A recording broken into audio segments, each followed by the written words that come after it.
एक पैर पर खड़े होकर 10 वर्षों तक की थी तपस्या, बिना माचिस के जलाते थे दिया, कभी खत्म नहीं होती थी केतली की चाय। सियाराम बाबा का चमत्कार देख लोग दांतों तले दबा लेते थे उंगली।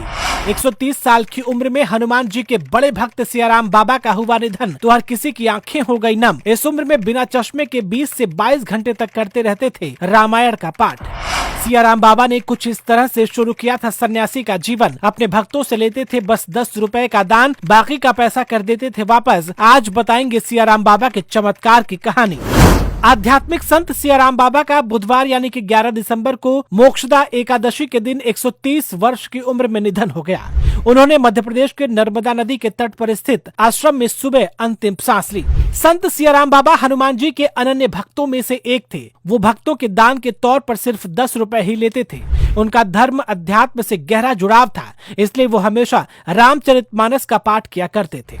वो इस उम्र में भी किसी से कोई सहयोग नहीं लेते थे और अपना सारा काम खुद ही किया करते थे। संत सियाराम बाबा का जन्म मध्य प्रदेश के खरगोन जिले के एक सामान्य परिवार में हुआ था। वे अपने गांव के स्कूल से 7वीं कक्षा तक की पढ़ाई की, जिसके बाद वे अपनी पढ़ाई छोड़कर वैरागी हो गए। उसके बाद हिमालय की यात्रा पर निकल पड़े। हिमालय की यात्रा से वापस आने के बाद उन्होंने नर्मदा नदी के किनारे अपना आश्रम बना लिया और उसी स्थान पर ताउम्र तपस्या करते रहे।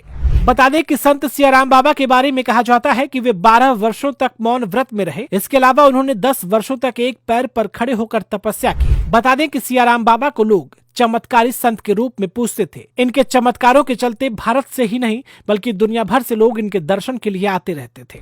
सियाराम बाबा का चाय और केतली वाला किस्सा लोगों के बीच काफी प्रसिद्ध है। भक्तों का कहना है कि बाबा जब भी लोगों को चाय देते थे तो उनकी केतली की चाय कभी खत्म नहीं होती थी। बाबा सियाराम को लोग ऐसे ही चमत्कारी नहीं कहते थे।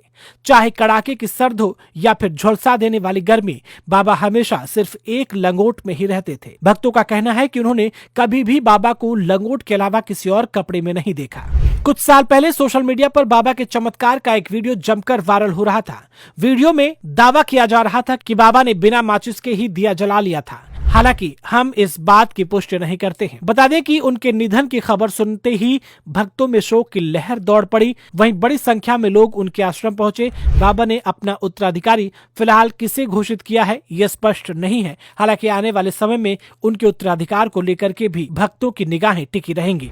वेल दोस्तों, ऐसे महापुरुष के लिए आप अपने शब्दों में क्या कुछ कहना चाहेंगे? क्या आप बाबा सियाराम के बारे में इससे पहले जानते थे या नहीं? क्या आपको भी लगता है ऐसे पुरुष किसी ईश्वर से कम नहीं होते हैं? कमेंट बॉक्स में अपनी राय हमें जरूर बताएं। वीडियो पसंद आया हो तो ज्यादा से ज्यादा शेयर करें और साथ ही साथ बाबा सियाराम की आत्मा के शांति के लिए कमेंट बॉक्स में ओम शांति जरूर लिखें।